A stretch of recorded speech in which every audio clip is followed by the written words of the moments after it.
مساء الأنوار وكل سنة وأنتم طيبين. رمضان كريم علينا جميعا إن شاء الله. في البداية طبعا أحب أشكر كل القائمين على هذا الأونلاين كونفرنس، وأخص بالشكر دكتور مصطفى طه صديقي الجميل على دعوته الرقيقة بالمشاركة في هذا المؤتمر. خلوني قبل ما ندخل كده في الموضوع أعرفكم بنفسي. أنا اسمي صامويل أرمانيوس ده my last name. أنا اسمي بالكامل صمويل طلعت أيوب أرمانيوس، وعايش في مدينة الغردقة على البحر الأحمر، حيث البحر والهدوء والسكون. عشان كده الواحد عنده وقت وفاضي إن هو يدرس مواضيع مكلكعة زي الأوكلوجن والأوروفيشيال بين والتمبرومنديبل ديسوردرز أو البروكزيزم زي ما هنتكلم عنه النهاردة. أنا خريج جامعة القاهرة، وحاصل على ماجستير في الأوروفيشيال بين اند تمبرومنديبل ديسوردرز من جامعة سيينا بإيطاليا. وده صورة أثناء مناقشة الرسالة مع دكتور دانييل منفرديني. ودكتور دانييل منفرديني ليه إسهامات كبيرة جدا في فهمنا للبروكسيزم زي ما احنا هنشوف النهاردة. وعضو في الأمريكان أكاديمي أوف كرينيوفيشيال بين، والتي أتشرف حاليا برئاسة فرعها في مصر. وإن شاء الله هنتكلم عن الأكاديمية دي ونشاطها في آخر المحاضرة. وطبعا معروف بكورس الفول ماوس ريهابيليتيشن اند كلينيكال اوكلوجن، واللي حضروا تقريبا معظم السبيكرز اساتذتنا في مصر.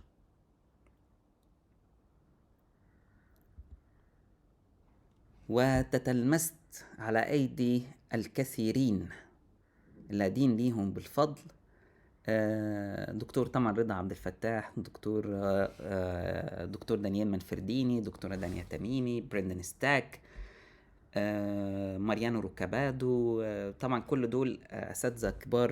دكتور جيفري اوكسون، دول تتلمست على ايديهم سواء من خلال كورساتهم، من خلال كتاباتهم او اعمالهم. وطبعا السلايد ده انا حاطه عشان اوضح للناس ان التعليم ده رحله. لا هنقدر نفهم البروكسيزم في محاضرة مدتها ساعة، ولا حتى في محاضرة 3 ساعات 4 ساعات، ولا هنقدر نلم بعلم زي الاوكلوجن او الاوروفيشال بين في كورس 3 4 ايام. ولكن هي رحلة.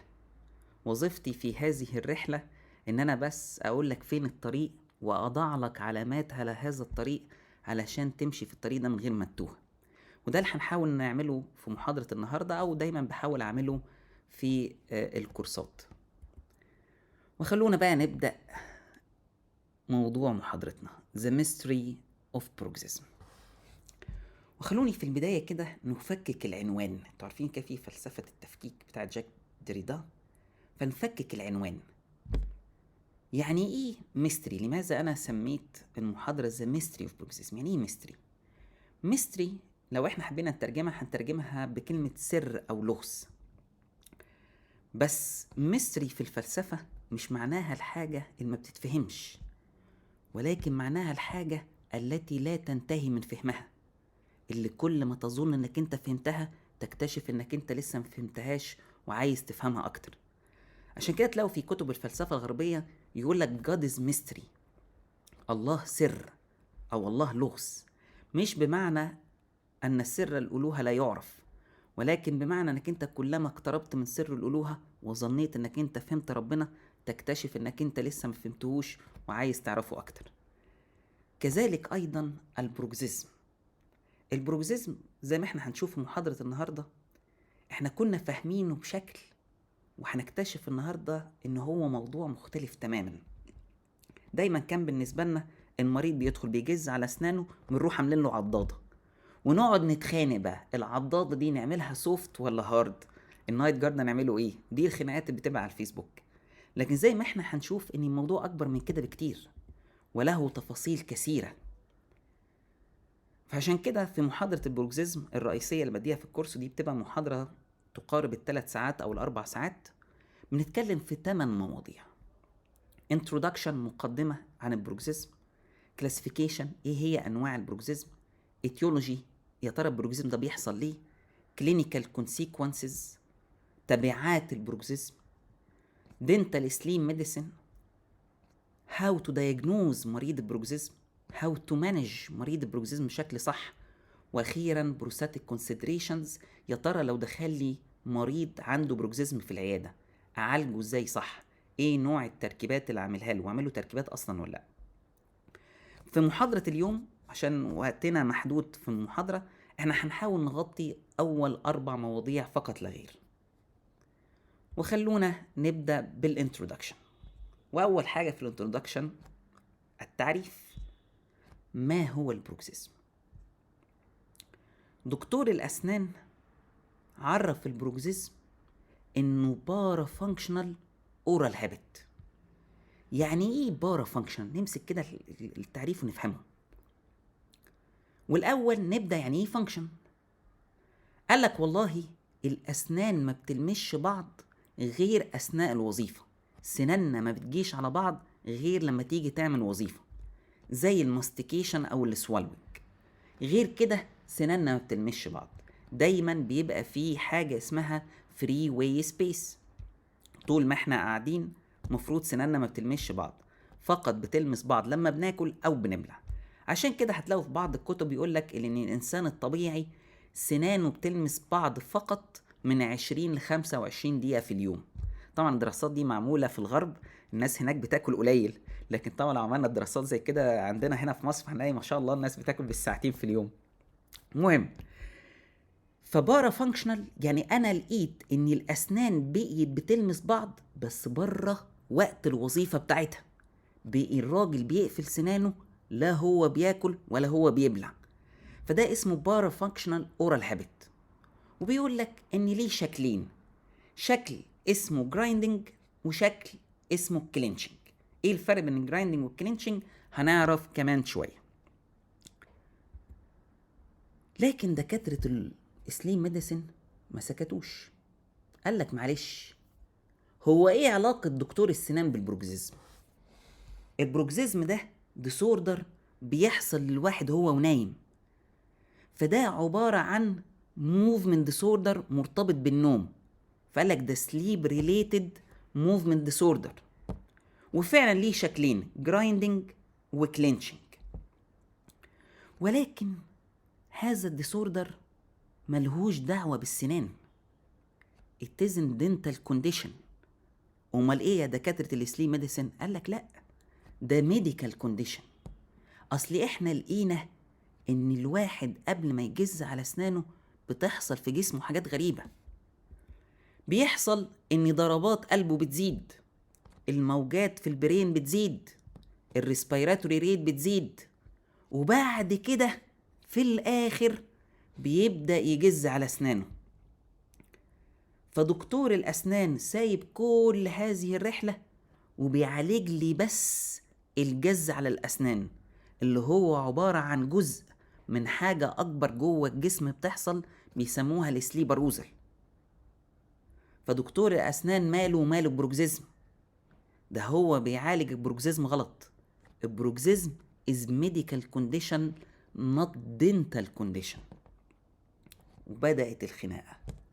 دكاترة الأسنان تقول البروكسيزم ده حجنا، ودكاترة السليم ميديسن يقول لك البروكسيزم ده ملهوش دعوة بدكتور السنان. لحد ما حسم هذا الجدل في مارس 2020 حينما اعترفت ال ADA في أمريكا بالأوروفيشيال بين باعتباره التخصص رقم 12 من تخصصات طب الأسنان.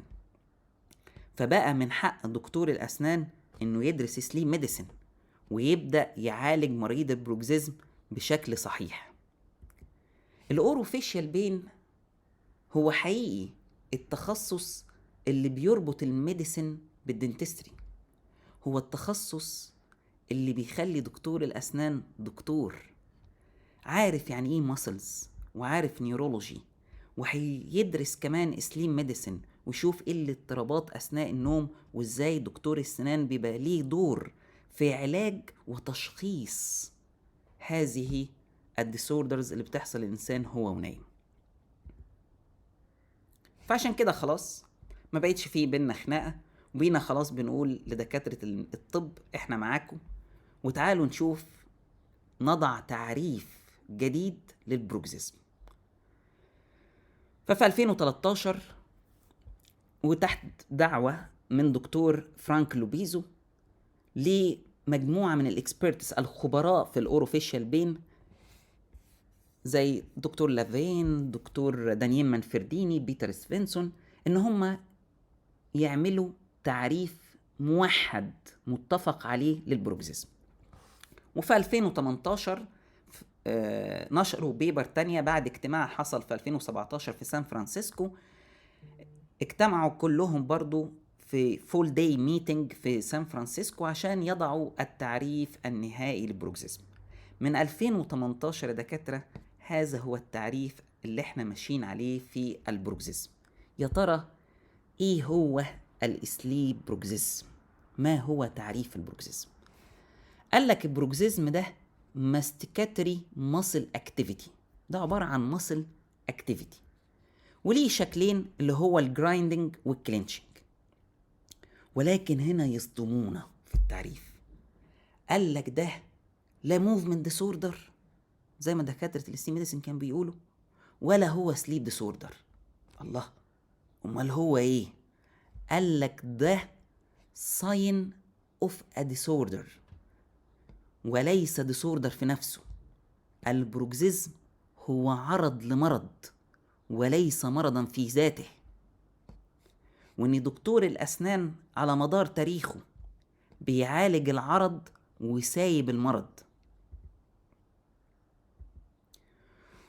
والبروكسيزم قد يكون ريسك فاكتور لمشاكل تاني زي ما احنا هنشوف لما نتكلم عن الكلينيكال كونسيكونسز، لكن مش معنى ان هو ريسك فاكتور وممكن يعمل لي مضاعفات ان هو لازم يعمل هذه المضاعفات.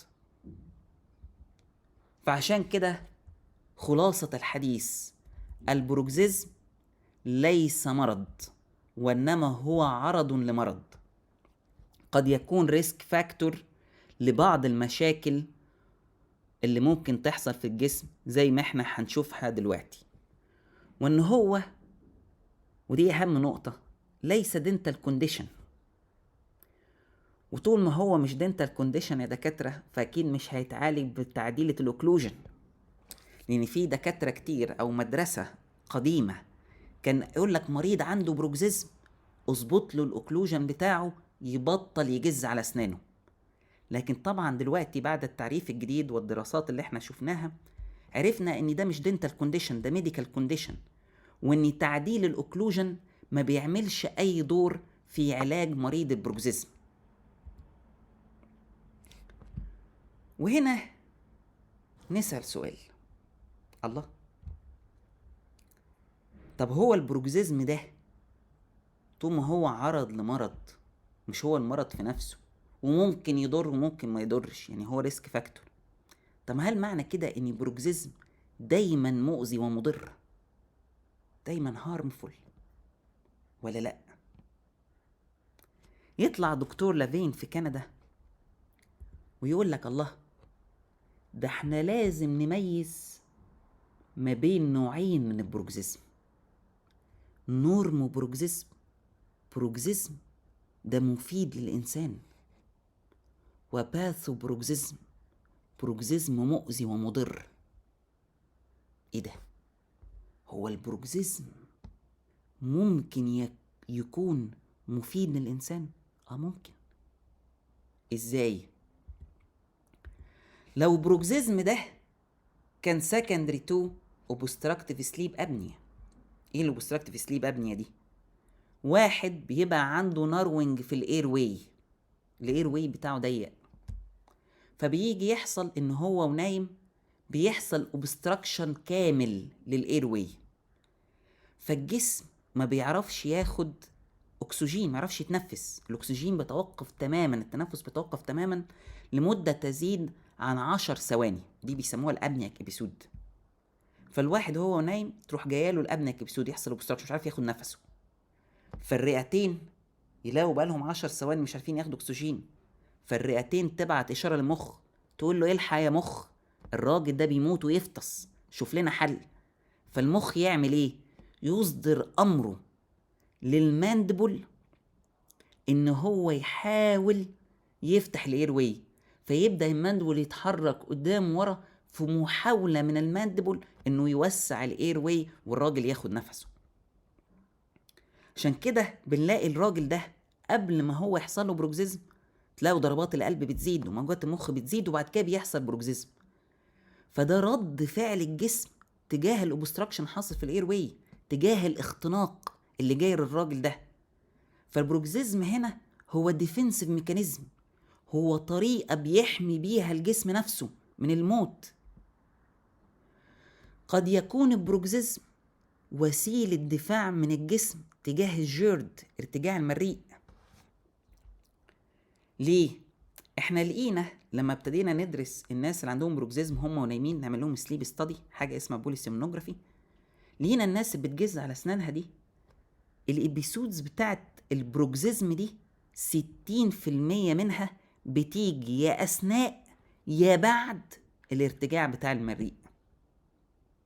مش بس كده، ده احنا لقينا الناس اللي عندها بروكسيزم وجيرد بمجرد ما ابتدينا نعالج ارتجاع المريء عندها نصرف لهم ادويه اللي هي البروتون بامب انهبيتورز دراجز زي النيكزيوم في مصر، بمجرد ما هم ابتدوا ياخدوا هذه الادويه بتعالج ارتجاع المريء لقينا ان الابيسودز بتاعه البروكسيزم ابتدت تقل والجز على السنان ابتدى يقل. قال لك الله، ده اذا هناك ثمه علاقه بين علاج الجيرد وعلاج مريض البروكسيزم، في حاجه بين الاتنين. طب هو الواحد يجز على اسنانه ليه؟ بسبب ارتجاع المريء. يعني الجسم بيحمي نفسه ازاي بالبروكسيزم؟ قال لك ان حموضه المعده لما بتدخل هي بتستفز الماندبل او الجسم ان هو يعمل بروكسيزم. علشان ايه؟ عشان يزود السلايفيشن، كأن المريض بياكل بيمضغ، فالسلايفيشن تزيد فتعادل اسيديتي المعده اللي دخلت الاورال كافيتي، فالاثار السلبيه تقل. كذلك قد يكون البروكسيزم بروتكتيف للديمنشيا، لموت او تحلل خلايا المخ. ودي دراسه كانت منشوره مؤخرا ان الاستيميوليشن والاشارات اللي بتحصل زياده في المخ بسبب البروكسيزم دي قد تحمي المخ من ان الواحد يجيله ديمنشيا او تحلل لخلايا المخ. فالبروكسيزم قد يكون مفيد.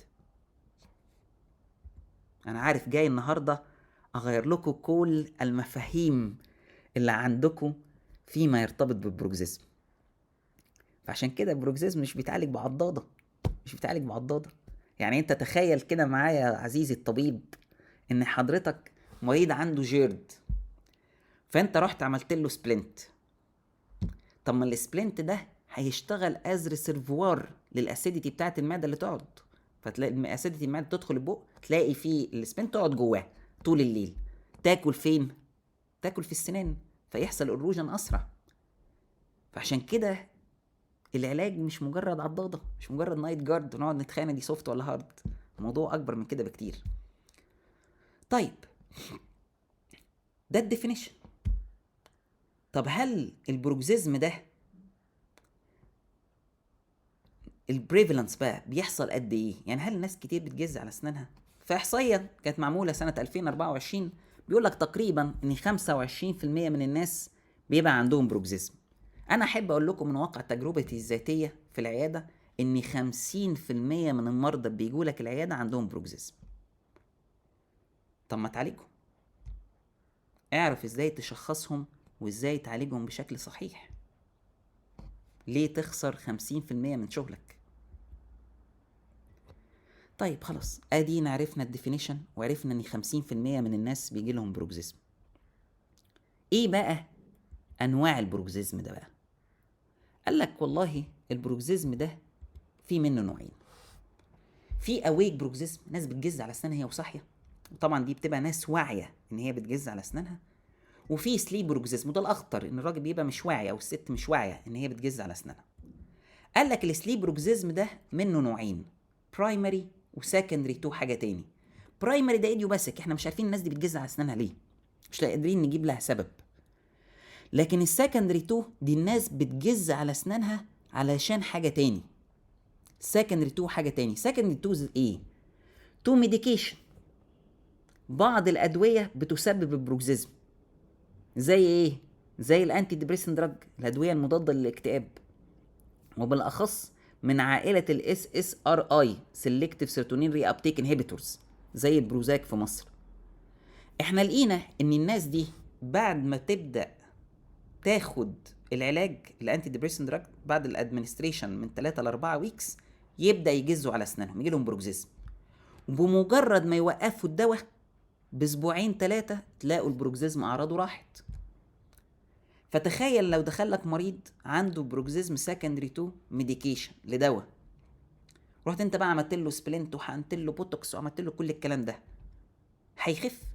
هيبطل يجز؟ مش هيبطل، لان الكوز قاعد زي ما هو. قد يكون البروكزيزم سكندري تو بريثنج ديسوردر، ناس عندها مشاكل في البريثنج اثناء النوم، زي مريض مين؟ الاوبستراكتيف سليب ابنيا. تخيل بقى مريض عنده بروكزيزم سكندري تو اوبستراكتيف سليب ابنيا، ورحت حضرتك جالك ورحت انت عملت له ايه؟ النايت جارد وهارد، هيخف؟ هيبطل يجز؟ ما انت سايب له السبب، اكيد مش هيبطل يخف.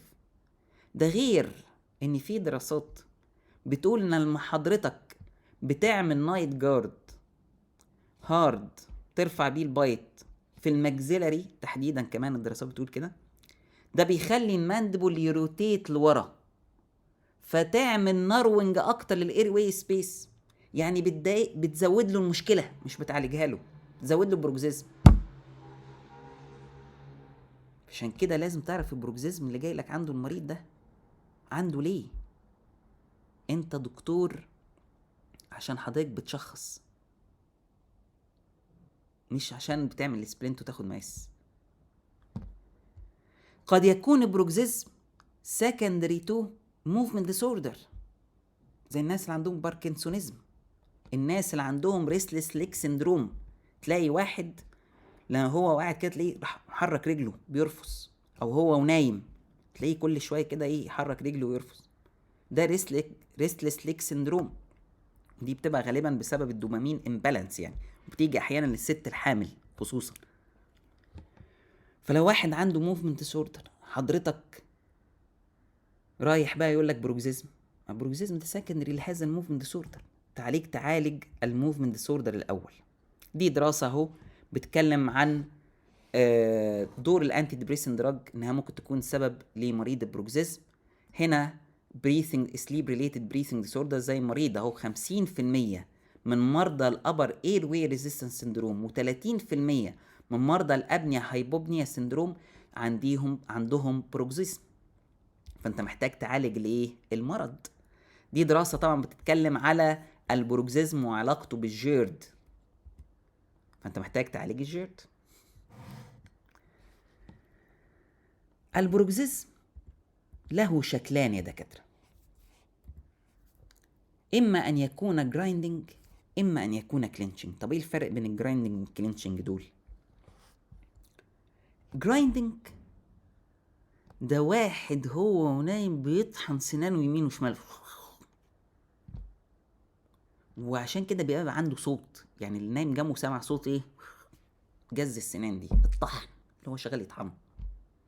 امال الكلينشنج لا، الكلينشنج ده واحد بيجز على اسنانه فيرتيكال كده ستاتيك، ده بيطلع صوت ما بيطلعش.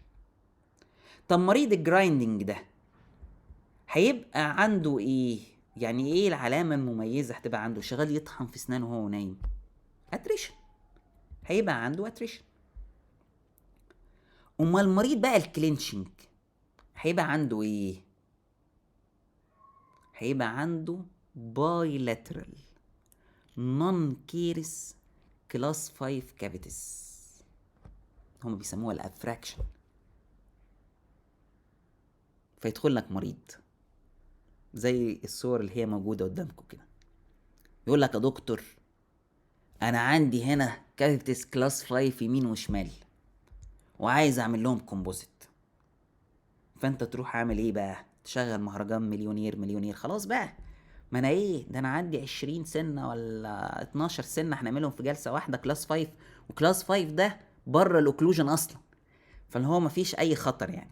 فتروح حضرتك عامل له بقى الكومبوزيت الجميل زي ما بيقول الكتاب، برابر دام بكل التفاصيل، والراجل يمشي. يجي لك بعد اسبوع بكمبوزيت او 2 منهم مكسور، تبقى قاعد بتتجنن، تقول اكيد السكرتيرة حسدتني الفلوس اللي دخلت لي العيادة. لكن مش ده الواقع، مش دي الحقيقة. السبب ان هذا الرجل اسكلينشر، بيجز على اسنانه. ايه تاني من سمات الكلينشنج غير الافراكشن؟ اسكالوب دي تانج.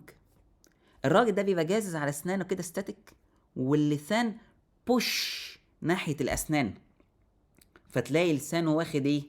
شكل الاسنان، عنده سكالوب دي تانج.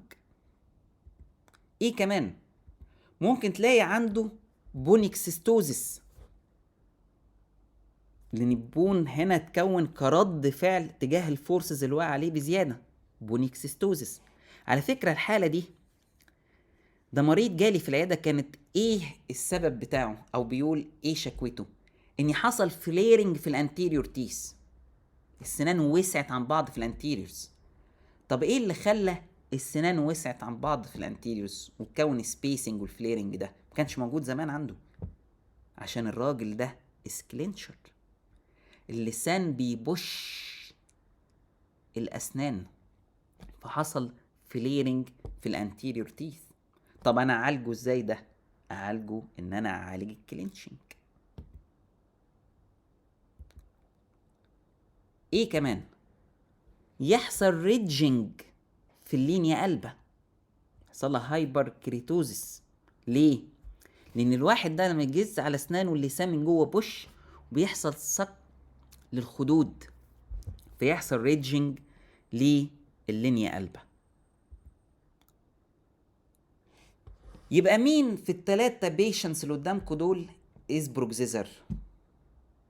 لو قبل المحاضرة او في بداية المحاضرة كنت عرضت عليكم الصورة دي، كلكم كنتوا اخترتوا اخر صورة من تحت ده اللي عنده اتريشن.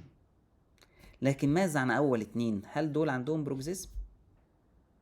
يس، عندهم بروكسيزم. اهو ريدجنج في اللينيا قلب، افراكشن نون سيرفايكال نون كيرس كلاس 5 يمين وشمال، بونيكسيستوزيس، ريدجنج في اللينيا قلب. فدول بروكسيزم من نوع الكلينشنج، وده بروكسيزم من نوع الجرايندنج، كلهم بروكسيزم. اتذكر اول ما ابتديت ادي كورسات، فكان الكورس 3 ايام فقط لا غير، بيبقوا اوكلوجن، 3 ايام اوكلوجن. فكنتش بشرح بروكسيزم ولا اوروفيشال بين ولا تمبرو مانديبل ديسوردرز. فيجي كان ناس تبعت لي، يعني ده دكتور تحديدا لن انساه، فبعت لي حاله بيقول: يا دكتور انا عملت كل الاوكلوجن تشيك ليست اللي حضرتك قلت عليها، ومع ذلك الكراون اتكسر. طب ايه بقى المشكله؟ فقلت له: طب المريض ده بروكسيزر يا دكتور؟ فقال لي: لا يا دكتور مش بروكسيزر، مفيش اتريشن في اسنانه. فقلت له: ما هو مش لازم البروكسيزم يكون اتريشن، ما ممكن البروكسيزم يكون كلينشر. وطلع مريض فعلا كلينشر، بيجز على اسنانه هو نايم بس كلينشنج. شوفوا الست دي جات لي العياده، شكل اسنانها من بعيد تقول ايه؟ دي ما بتجزش، دي زي الفل. لكن في الحقيقه شيز بروكسيزر، بتجز على اسنانها من نوع كلينشر، فيها كل الاعراض، ريدجنج في اللينيا قلبه، افراكشن، سكالوب دي تانج، فيها كل اعراض الكلينشنج. فالبروكسيزم مش مجرد اتريشن، والبروكسيزم مش دينتال كونديشن، ومش علاجه في الاوكلوجن. البروكسيزم اكبر من كده بكتير، عشان كده انت دكتور. طيب خلصنا انترودكشن، عرفنا تعريف البروكسيزم وشوفنا انواعه سواء جرايندنج او كلينشنج. تعالوا نشوف الايتيولوجي. يا ترى ليه الناس بتجز على اسنانها؟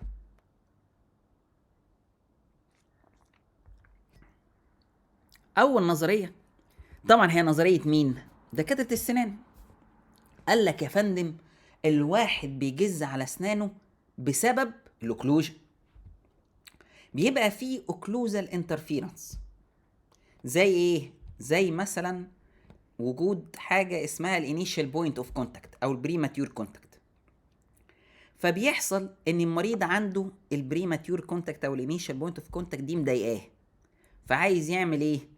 عايز يبردها، يصنفرها، يشيلها. فبيحصل ان هو يبدا يجز على ايه؟ على اسنانه.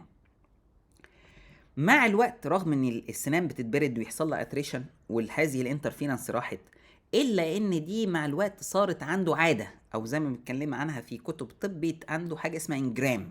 انجرام يعني بيت مطبوعه في الكورتكس في البرين، فبيه الانسان بيعملها بشكل غير واعي ومكمل عليها وبيكمل تدمير فين؟ في اسنانه.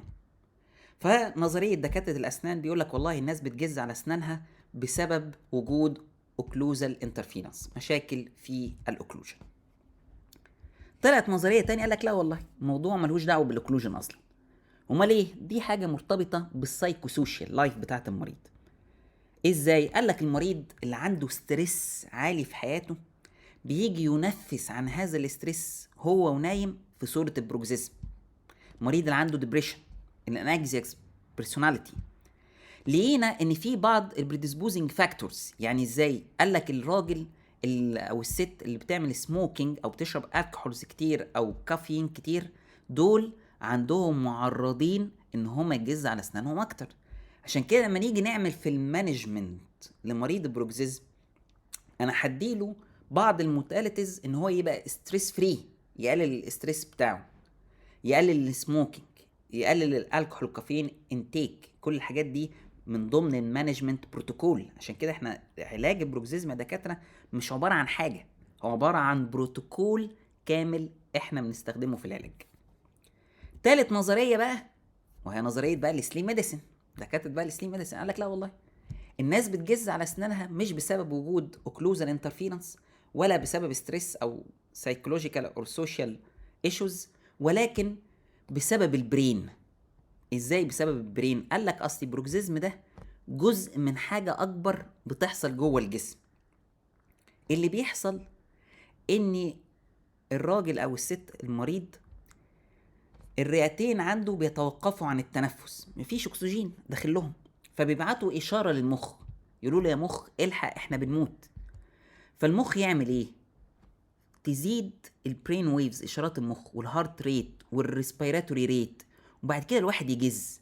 فالبروكسيزم ده جزء من حاجه اكبر بتحصل جوه الجسم اسمها الاروزال ريسبونس.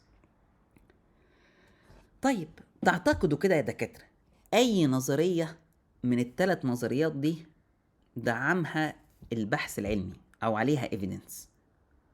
بالتاكيد النظريه الثالثه اللي هي ايه؟ السنترال ثيوري، ان البرين هو اصل المشكله. ليه؟ لان دي شفناها بعينينا لما جبنا الناس اللي عندهم بروكسيزم، نومناهم في سليب لاب وربطناهم بالاجهزه، عملنا لهم بوليسومنوجرافي، لينا ايه؟ لينا فعلا الواحد قبل ما بيجز على اسنانه اشارات المخ بتزيد والريسبيراتوري ريت بيزيد والهارت ريت بيزيد. فدي البروكسيزم is mainly regulated centrally not peripherally، مش جاي من ايه؟ من السنان. ودي حاجه بقت مثبته علميا عليها ايفيدنس يعني. يبقى هل كده البروكسيزم له سبب وحيد؟ لا طبعا ملهوش سبب واحد، هو مالتي فاكتوريال ان نيتشر، ليه اسباب كتير جدا. قد يكون سايكو سوشيال، قد يكون سليبنج ديسوردرز، جيرد، اوكلوزال انترفيرنس، دوبامين امبالانس، كل دي حاجات ممكن تخلي الواحد يجز على اسنانه. فهل تعتقد عزيزي الطبيب حاجة ليها اكتر من سبب وكوز ينفع عالجها بحاجة واحدة؟ بالتأكيد لا. عشان كده احنا بنتبع بروتوكول كامل في علاج مريض البروكسيزم اسمه البايو سايكو سوشيال موديل اوف مانجمنت، مش مجرد نايت جارد. الموضوع اكبر من كده بكتير. رابع حاجة هنتكلم عنها هي clinical consequences. مريض اللي بيجز على اسنانه، احنا زي ما احنا شفنا في التعريف في بداية المحاضرة قلنا ان البروكسيزم ده عرض لمرض، وان ممكن يكون ريسك فاكتور يعمل مشاكل في جسم الانسان. يا ترى ايه المشاكل اللي ممكن يعملها البروكسيزم؟ ايه مضاعفات البروكسيزم؟ ايه هي الكلينيكال كونسيكونسز؟ قال لك اول حاجه، مش انت عرفت لي بروكسيزم انه عباره عن ماسل هايبر اكتيفيتي، ان الماسل بتبقى هايبر اكتيف. يس. قال لك في اول حاجه ممكن تحصل ماسل تندرنس، الماسل من الهايبر اكتيفيتي بتاعتها تتوجع وتكون حاجه اسمها تريجر بوينت. ايه التريجر بوينت دي دكاتره؟ التريجر بوينت يا دكاتره هي عباره عن حته بتبقى هايبر اريتابل جوه الماسل، حته كده اول ما تدوس عليها العيان يقول لك وجعاني قوي يا دكتور، وتبقى عامله زي النوت، عامله زي العقده كده. حلو، تقدر ايه تحس كده في حته مكلكعه جوه الماسل، دي اسمها التريجر بوينت. طبعا التريجر بوينت ده موضوع كبير جدا، وبتعمل ريفيرال بين في الاسنان. يعني ممكن الماسل تعمل ريفيرال بين جوه السنان، فتيجي لك مريض عنده كل اعراض العصب، دكتور ضرسي بيموتني، فانت تقول بس الراجل ده عنده ايه؟ بالبايتس، هنعمل له ويندو. تدخل تبص على السنه تلاقي السنه ساوند وانتكت وزي الفل، احسن من سنانك. فتبقى تتجنن، طب الراجل ده موجوع ليه؟ ايه اللي مخلي السنه موجوعه؟ ما السنه سليمه بكل الحاجات اللي حواليها سليمه. اتاريها دي ريفيرال بين جايه من مصل عشان فيها تريجر بوينت. تعالج التريجر بوينت تلاقي الم السنان ده يروح. فالبروكزيزم ممكن يكون تريجر بوينت ويحصل ماسل تندرنس، الم في العضلات. ممكن يحصل ماسل هايبرتروفي، تلاقي العضله زي في الصوره اللي قدام حضرتك، وفي الحاله دي تلاقي العضله مالها تضخمت، فيحصل ماسل هايبرتروفي. بعد علاج البروكزيزم تلاقي العضله رجعت لشكلها وحجمها الطبيعي. ممكن يحصل مشاكل في التي ام جي، يحصل تمبرو مانديبل ديسوردرز. ازاي؟ مش احنا قلنا يا دكاتره ان احد اشكال البروكزيزم هو الجرايندنج، والجرايندنج يعمل اتريشن، فالسنان يحصل لها ايه؟ تصغر.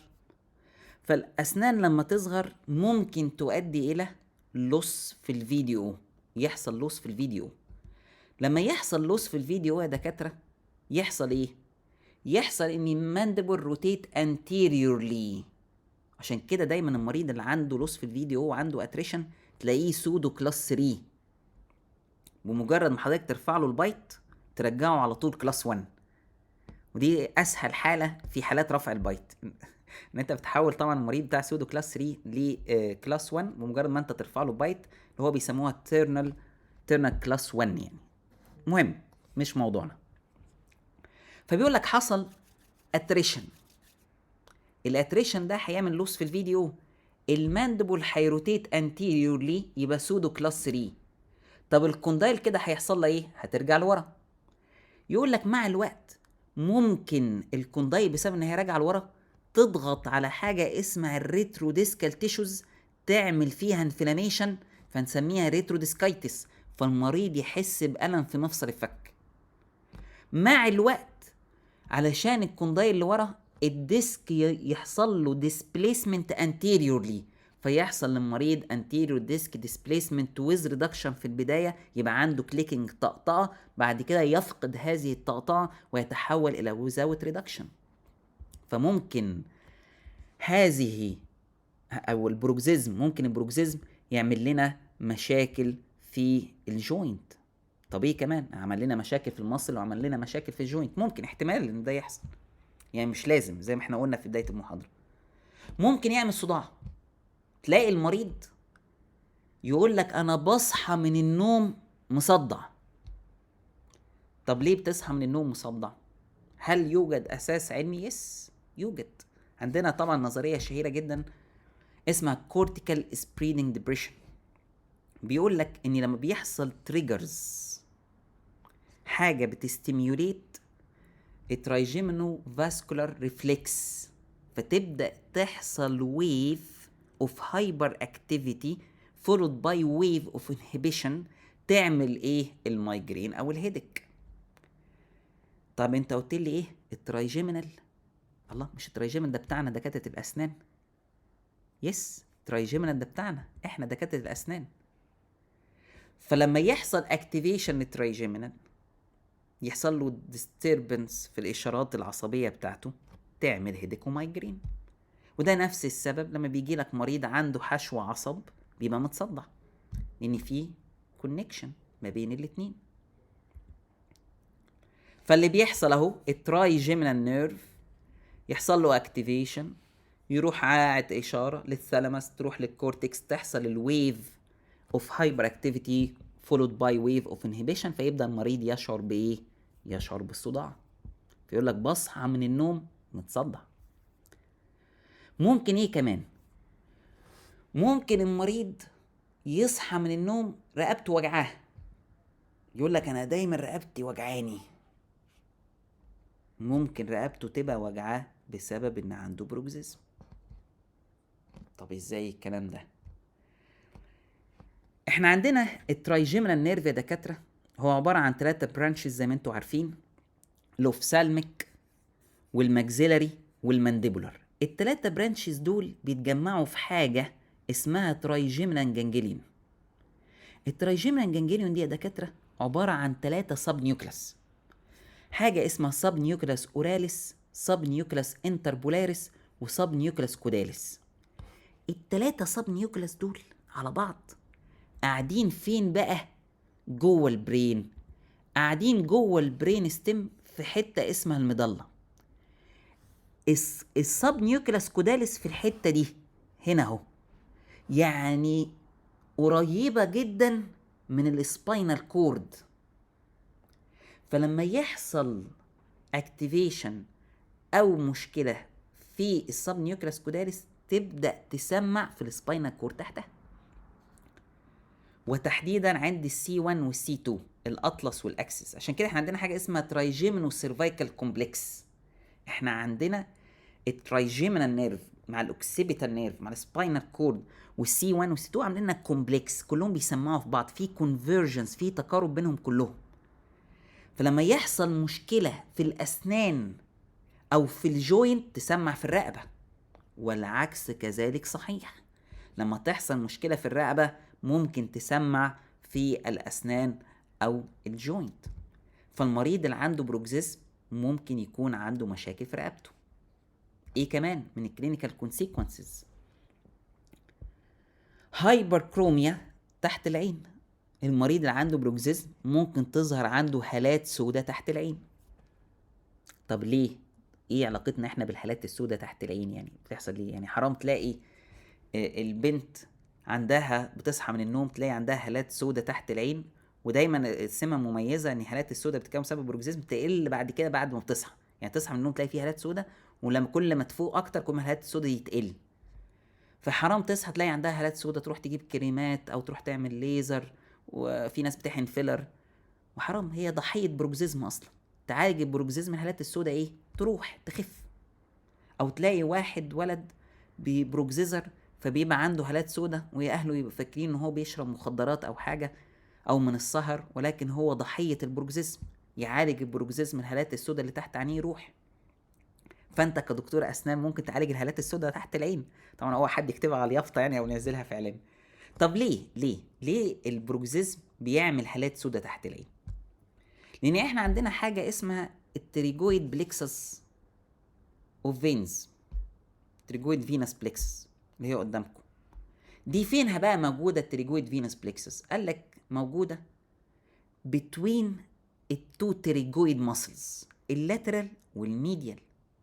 لما المريض بيبدا يجز على اسنانه هيحصل هايبرتروفي للتو ماسلز، يتضخموا فيضغطوا على الفينس بليكسس اللي في النص، فمتعرفش تعمل درينج للدم، فتتكون هذه الهالات السوداء وتلاقيها بيتبافي كده كأنها منفوخة شوية تحت العين. ممكن مريض البروكسيزم يعاني من تيست التريشن، يقول لك طعم بقي مغير. تقعد يا حرام تسأله طب انت بتاخد ادوية، طب انت مش عارف ايه. هو كل المشكلة عنده ان هو عنده بروكسيزم. واحد الله يقول لي طب ازاي؟ ايه علاقة البروكسيزم ان طعم البق يتغير؟ هو مين يا دكاترة المسؤول عن التيست بيرسبشن in the anterior 2/3 of the tongue؟ الكوردا تمباناي. طيب الكوردا تمباناي دي بتعدي فين؟ هذا النيرف بيعدي فين؟ بيعدي في الانفيريور بوردر اوف ذا lateral pterygoid muscle. فمريض البروكزيزم اللاتاتريجويد عنده هايبر اكتف، يحصل لها هايبر تروفي، تتضخم، تضغط على النيرف تحتها، يلاقي الراجل طعم بقه مغير. تعالج له البروكزيزم اللاتاتريجويد ترجع لحجمها الطبيعي، يرجع التيست سensation لوضعه. واخر حاجه هتحصل occlusal problems.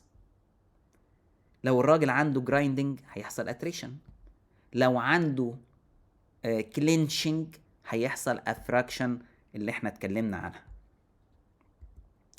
ومن ثم نكون خلصنا الاربع مواضيع الاولى في محاضرة البروكزيزم. وهنا طبعا كلكم هتبقوا عايزين الباقي. طب انا عايز اعرف بقى امانج ازاي واشخص ازاي والبروسيس الكونسيلينج والحاجات دي بقى، فازاي اديفلوب ماي نوليدج في هذا الموضوع. طبعا اول حاجه ندعوكم انكم انتوا تبقوا ممبرز في الامريكان اكاديمي اوف كرينيوفيشيال بين. حضرتك بتدخل على الويب سايت بتاعهم، بتيجي عند الاباوت بيكام ا ممبر، وتبدا تمشي الستبس عادي جدا علشان تكون ممبر في الامريكان اكاديمي. طيب ايه المميز في فرع مصر؟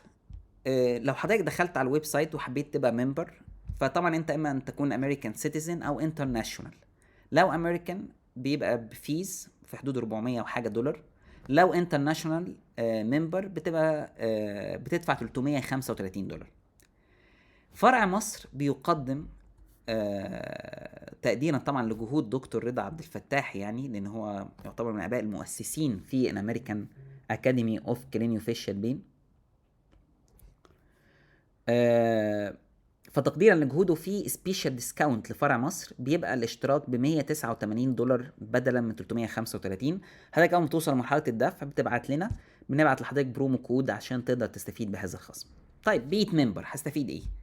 اول حاجه في ويبينر كل شهر بتنظمه الامريكان اكاديمي، اونلاين ويبينر بتنظمه الامريكان اكاديمي اوف كرينيوفيشيال بين. حضرتك بيبقى ليك اكسس انك تحضره كل شهر. طبعا غير ان في ارتكلز، في بيبرز، في تكست بوك بتاعهم تقدر تعمل له تطلع عليهم يعني. لو حضرتك حابب تروح تحضر المؤتمر اللي بينظموه كل سنة في الولايات المتحدة الأمريكية، طبعا بتاخد سبيشال ديسكاونت لحضور المؤتمر بتاعهم في أمريكا. هنا كمان فرع مصر مميز ان احنا بنعمل كورس كل سنة في موضوع الكرينيوفيشيال بين. اللي بيبقى ممبر في الامريكان اكاديمي بيقدر يستفيد بخصم 25% من سعر الكورس، فده كله في الاديوكيشن. طيب تاني حاجة ماركتينج، التسويق. طبعا انت لما هتبقى ممبر بيتعمل صفحة لعيادتك على الويب سايت بتاعهم، فبالتالي اي مريض هيعمل سيرش انا عايز دكتور متخصص في الكرينيوفيشيال بين، بيطلع طبعا صفحه عيادتك على الويب سايت بتاع الامريكان اكاديمي اوف كرينيوفيشيال بين. احنا كمان هنا في فرع مصر بنقدم شهاده للاعضاء بحيث ممكن يعلقوها في العياده، تقدر تستفيد من ده. واخيرا ان بعد سنتين من الممبرشيب تقدر حضرتك تقدم للفيلوشيب، بس طبعا بعد ما تحقق الريكويرمنتس بتاعت الزماله، فتقدر تقدم على الزماله. طبعا الريكويرمنتس بتشمل انك لازم تكون حضرت 200 ساعه معتمده في مجال الكرينيوفيشيال بين، انك عالجت 50 حاله دوكيومنتد كرينيوفيشيال بين والى اخره. طيب ايه كمان لو انا حابب اعرف؟ ممكن حضراتكم تيجي تحضر كورس الفول ماوس ريهابيليتيشن اند كلينيكال اوكلوجن اللي بننظمه. الكورس بيبقى عبارة عن 5 ايام، 3 ايام اوكلوجن ويومين كاملين في الاوروفيشيال بين والتمبرو مانديبل ديسوردرز والبروكزيزم، 40 ساعة، 11 لايف ديمو و13 ورك شوب. الكورس القادم ان شاء الله هيكون في شهر مايو في القاهرة من يوم 7 ليوم 11. كده نكون وصلنا لختام هذه المحاضرة. اتشرفت بيكم واتمنى يا رب تكون المحاضرة مفيدة ليكم.